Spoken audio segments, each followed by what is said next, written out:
Bonsoir et bienvenue dans l'Africa Newsroom. À la une de l'actualité ce soir, peut-être le dernier acte dans l'affaire Khalifa Sall au Sénégal. La Cour suprême doit se prononcer le 20 décembre sur l'avenir de l'ex-maire de Dakar. En août 2018, Khalifa Sall avait été condamné en appel à 5 ans de prison ferme pour escroquerie portant sur des deniers publics. Ses partisans continuent de dénoncer une manœuvre du pouvoir visant à l'exclure de l'élection présidentielle. En Afrique du Sud, adoption du salaire minimum, une première dans ce pays aux fortes inégalités. Son application est programmée à partir du 1er janvier 2019. Son montant 20 rand par heure de travail. L'opposition et une partie de la population sont vent debout contre ce plafonnement jugé insuffisant. Une chambre nationale des femmes chefs d'entreprise en gestation en Côte d'Ivoire, une instance qui entend contribuer à lever les obstacles liés à l'entrepreneuriat féminin en Côte d'Ivoire, l'un des pays où il est encore difficile pour les femmes entrepreneurs de dépasser le stade de la micro-entreprise en raison des difficultés d'accès au financement. Et pour en parler avec moi sur ce plateau, Eliamine Soum, bonsoir. Bonsoir. Vous êtes sociologue et professeur de relations internationales à l'université Paris 3 Sorbonne Nouvelle. À vos côtés, Ibouba, bonsoir. Bonsoir Zara. Vous êtes journaliste politique. Et à mes côtés également, Mamoudou Mara, bonsoir. Vous êtes président de Génération Républicaine, un mouvement associatif en Guinée. Merci à tous les trois d'avoir accepté de débattre sur ce plateau. Place tout de suite à l'actualité politique.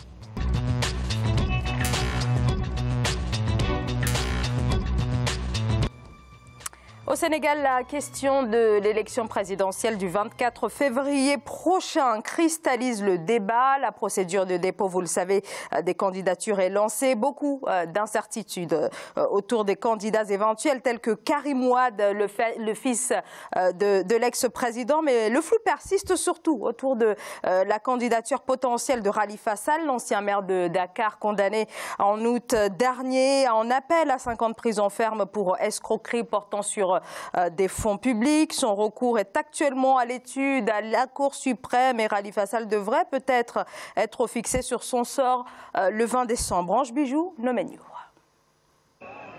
Dernière course judiciaire pour Khalifa Sall le 20 décembre 2018. C'est à cette date que l'ex-maire de Dakar connaîtra le verdict de la Cour suprême qui devrait valider ou non les 5 ans de prison requises par la Cour d'appel de Dakar. En cas de confirmation de la peine rendue, Khalifa Sall perdra définitivement l'ultime espoir de se présenter à la présidentielle du 24 février 2019. Il est un acteur important, mais il n'est pas un acteur incontournable. Vous savez, il est issu d'une formation politique comme le Parti socialiste. Et le Parti socialiste a conservé l'essentiel de son électorat. De ce point de vue, si le Parti socialiste était suffisamment affaibli à l'échelle nationale, on pourrait dire qu'il est un candidat incontournable. Mais il demeure toutefois un candidat important. Malgré ses ennuis judiciaires, Khalifa Sall, en détention depuis mars 2017, aurait déposé la caution de 30 millions de francs CFA exigée des candidats à la présidentielle. Il reste convaincu que les poursuites judiciaires sont de nature politique. Ses soutiens croient encore en ses chances de briguer la magistrature suprême. L'issue de cette audience du 20 décembre ne nous concerne pas. Nous, ce qui nous concerne, c'est que nous avons les yeux rivés sur la présidentielle de 2019 et nous savons que Khalifa Sall sera candidat. Le 30 août 2018, Khalifa Sall avait été condamné à 5 ans de prison par la Cour d'appel pour escroquerie sur les deniers publics. Suite à cette décision, il a été révoqué de ses fonctions de maire, puis remplacé fin septembre par Soham El Wardini. Alors, la décision appartient désormais à la Cour suprême, Ibouba, une décision très attendue, bien sûr par la défense, mais aussi par de nombreux Sénégalais. Quoi qu'elle puisse être, cette décision, elle aura forcément de lourdes conséquences sur la présidentielle du 24 février. Lourdes conséquences, je ne dirais pas. Donc il y aura des conséquences sans doute. Peut-être sûrement que, puisque nous savons aujourd'hui donc que l'ambiance politique, la politique, elle est cette ambiance, elle est très ambiante aujourd'hui donc au Sénégal, puisque il y a un petit tiraillement en fait de gauche à droite et que les politiciens essayent donc de s'aligner pour essayer justement de présenter leur candidature. Celui de Khalifa Niasse est incertain pour le moment, puisqu'on attend encore son jugement. Donc on attend effectivement cette cour-là qui va sans doute s'exprimer. Donc jusque-là, Khalifa Sall est potentiellement candidat. Mais la condition, donc on le saura effectivement à partir du 20 décembre. À partir du 20 décembre, donc on saura si Khalifa Sall pourrait être candidat, oui ou non. Eliamine Soum, on s'attend quand même à des conséquences, peut-être pour reformuler ma question sur, voilà, même si que la Cour suprême se décide oui ou non à, en tout cas, à se prononcer en faveur de sa requête, il y aura forcément un impact sur le jeu politique dans cette perspective de l'élection présidentielle. Oui, on peut faire plusieurs constats. Le premier, c'est de dire que finalement le Sénégal, dans la construction, la consolidation de la démocratie, on a une forme de séparation des pouvoirs, puisqu'il y a une procédure judiciaire qui est entamée. On verra bien évidemment ce que ça va donner. Maintenant, d'un point de vue des pratiques politiques, ce qu'on constate, c'est qu'on a encore l'ombre de la démocratie à la française. C'est-à-dire qu'on peut être élu, on peut être mis en examen, et on peut continuer de prétendre à des postes politiques. Nous ne sommes pas dans un cas de figure comme les pays d'Europe du Nord, ou lorsqu'il y a un soupçon de corruption, lorsqu'il y a une mise en examen. Voilà. Vous savez qu'en France, un député a mis à des coups de casque à une personne dans la rue, et aujourd'hui, il est toujours député. Donc on voit une forme de construction d'une démocratie. Alors pour l'instant, il n'y a pas de... Voilà, on va attendre la fin de la procédure. Mais ce que je note, c'est ce double constat d'une construction, cette construction démocratique qui est toujours un horizon, la démocratie. C'est jamais propre, c'est jamais parfait, avec une séparation des pouvoirs, et on sait que la question de la justice, elle est essentielle. Et puis la deuxième chose, c'est qu'on peut accepter un certain nombre de pratiques, puisque Khalifa Sall a encore un certain nombre de réseaux et d'appuis au Sénégal.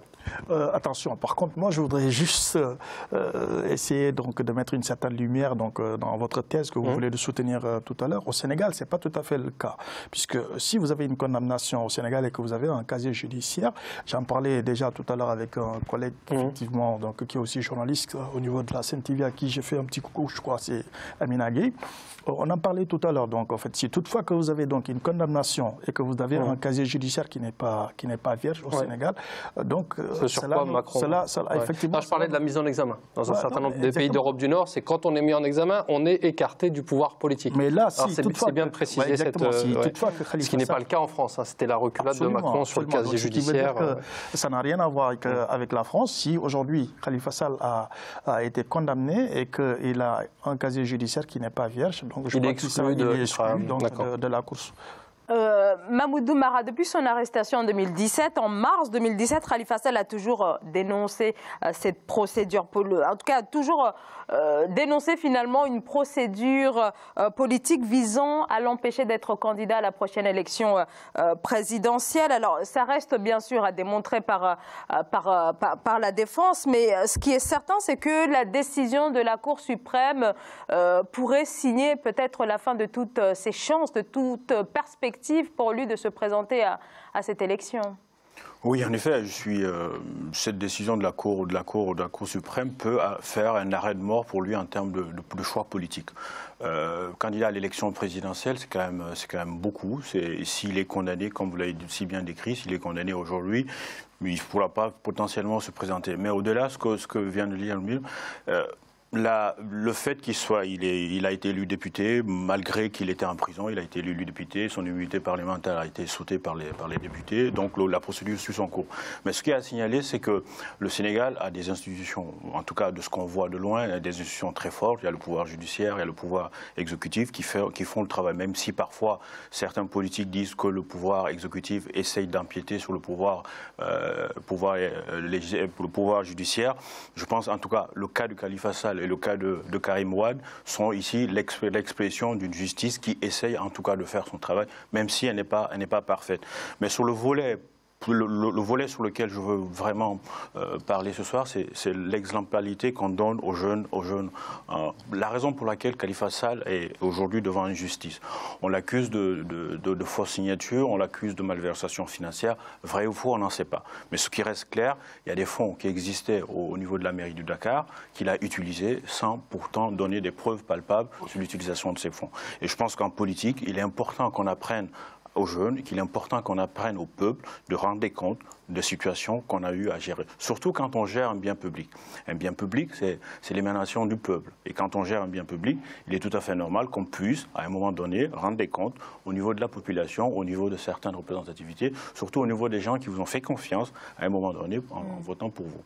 Je crois que Khalifa Sall n'a jamais dit qu'il n'a pas fauté. Hein. Khalifa Sall a toujours dit que oui, c'est vrai qu'il est à la hauteur de certains faits, mais qu'il n'est pas le seul à le faire. Donc maintenant, c'est clair que bon, voilà, il a fauté et que bon, voilà, il y a une sanction qui tombe sur.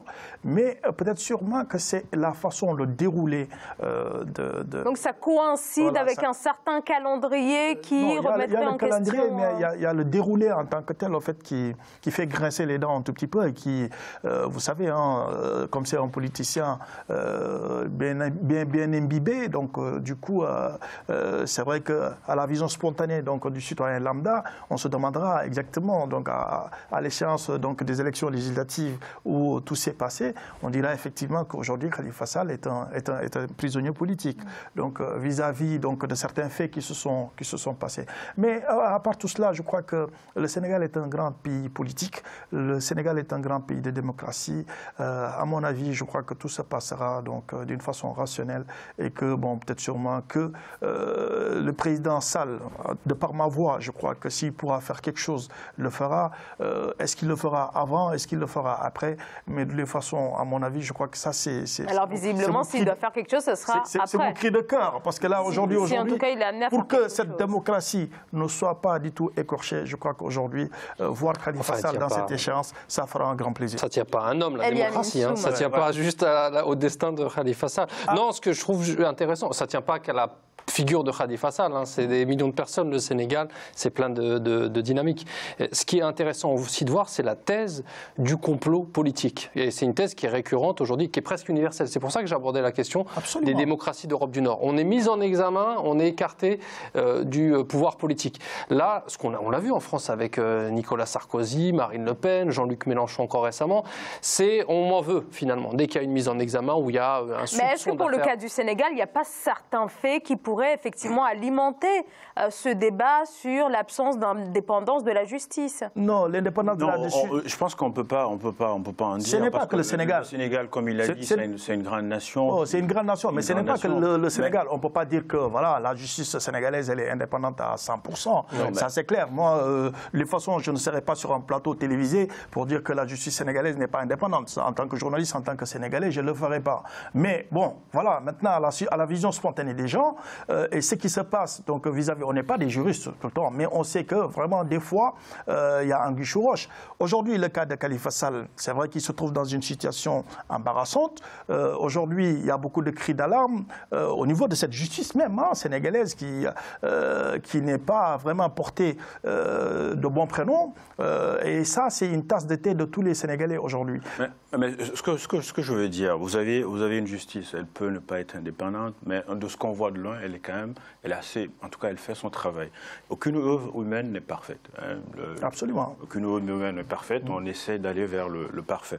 Mais ce que je trouve quand même grave, que vous, Khalifa Sall, maire d'une commune qui fait à peu près 3 millions d'habitants. Il y a un fonds qui existe et on l'accuse d'avoir, en tout cas, de l'avoir détourné de l'argent. Mais ça se passe comme ça, de toute façon. C'est quand même grave. Khalifa Sall n'a jamais dit qu'il ne l'a pas pris. Attendez. Ce que je veux dire, il faut qu'on comprenne bien les faits. On l'accuse d'avoir détourné de l'argent. Et que l'argent, il proteste en disant cet argent, j'ai utilisé pour des besoins primaires des populations. Derrière, on vous demande d'apporter des preuves. Vous n'êtes pas capable d'apporter des preuves. Mais il ne peut pas avancer toutes ces preuves-là, c'est pas possible, parce qu'on sait très bien comment ça se passe. Attendez, je vais aller au bout de bonne. Si de faire des notes de frais sur de l'informel. Non, mais ça ne se passe pas comme ça, c'est pas que des notes de frais. Mais au-delà, si on veut reprendre un besoin primaire d'une population... C'est plus complexe que ce que vous dites. Mais je pense que si on veut reprendre un besoin primaire d'une population, il y a des logements sociaux qu'on peut construire, il y a des écoles qu'on peut rénover, il y a des centres sociaux qu'on peut construire, il y a des centres de santé qu'on peut construire, il y a des dispensaires qu'on peut construire, il y a des enfants qu'on peut... Mais c'est vrai, il y a des besoins qui sont là, en tout cas qui sont justifiables, sur lesquels on peut utiliser ce fonds pour évidemment justifier. Alors je ne vois pas pourquoi, élu en 2009, pourquoi il n'a pas dit j'utilise ce fonds dans ce cas dans ce cas précis, de construction de logements sociaux, par exemple, pour les gens qui sont dans le véritable besoin. Voilà une des questions qu'on peut poser aux défenseurs de Khalifa Sall. Ce ne sont pas que des logements sociaux. Le Sénégal a sa particularité. Le Sénégal a sa façon de vivre. La société sénégalaise, elle est composée, par exemple, de différents facteurs donc, de population. C'est-à-dire que vous allez voir donc, des marabouts, vous allez voir des imams par-ci, vous allez voir donc la société elle est ainsi faite en fait en quelque sorte. Donc c'est pas tout ce que vous donnez que vous pouvez expliquer. Par exemple, quelqu'un qui est malade et qui vient vous voir, excusez-moi, vous allez dans une société, je vous explique. Alors, il n'est pas question de faire ou de refaire en tout cas le procès de Khalifa Sall sur ce plateau. On va quand même essayer d'avancer un petit peu dans le débat parce que alors. Je voudrais juste attirer son attention pour vous dire que le Sénégal est un pays un tout petit peu particulier. Vous savez, donc, où la population, avec tous ces caciques politiques, ont une façon de faire, en fait, en quelque sorte. Il y a une assistance qui est là et qui est permanente en général. Donc, vous avez des gamous, vous avez donc les différents que vous donnez cet exemple, en fait, de ces différents marabouts qui sont au Sénégal. Vous avez Touba, vous avez Ndiassane, vous avez Kaolack. Donc, à chaque fois qu'il y a donc ces appels, en quelque sorte, donc vous êtes obligé de contribuer d'une façon ou d'une autre. Donc Khalifa Sall, d'une part, a dit que, bon voilà, cet argent, je le mettais là. Mais ce ne sont pas des trucs que vous pouvez expliquer d'une façon rationnelle. C'est quand même grave. Dans ce cas de figure. Alors, bon, là, on est quand même dans autre chose. Khalifa Sall a toujours accepté. Oui, mais qu'on soit à Touba, à Saint-Louis ou à Dakar, on a besoin de logements. C'est des besoins universels. Ça, c'est pas que les logements au Sénégal. Oui, il n'y a pas que ça, mais c'était un exemple parmi d'autres d'une politique de développement. Ça veut dire que Khalifa Sall est issu d'une génération, il a 60 ans, donc il n'a pas connu fondamentalement l'époque de la lutte d'indépendance. Il n'a pas connu cette époque. Il est né après les indépendances, on va dire. Donc, à peu près. Donc, je pense qu'il serait intéressant que Khalifa, s'il avait une ambition politique, une ambition présidentielle dès le départ, qui se dit qu'il veut se construire une stature politique, il serait important qu'il le font, par exemple, qu'il le mette dans quelque chose qui pourra le servir éventuellement. Mais le véritable problème de l'Afrique, c'est pas... Certainement, la culture africaine, vous avez bien décrit, certainement la culture africaine a un problème dans notre évolution. Mais au-delà, il faut que les leaders politiques, il faut que des hommes qui nous représentent soient exemplaires. Il faut que les gens qui nous représentent nous inculquent certaines valeurs qui puissent nous permettre d'évoluer et qui puissent nous permettre de créer une ascension sociale. Alors, on marque une très courte pause et on continue d'en parler. À tout de suite.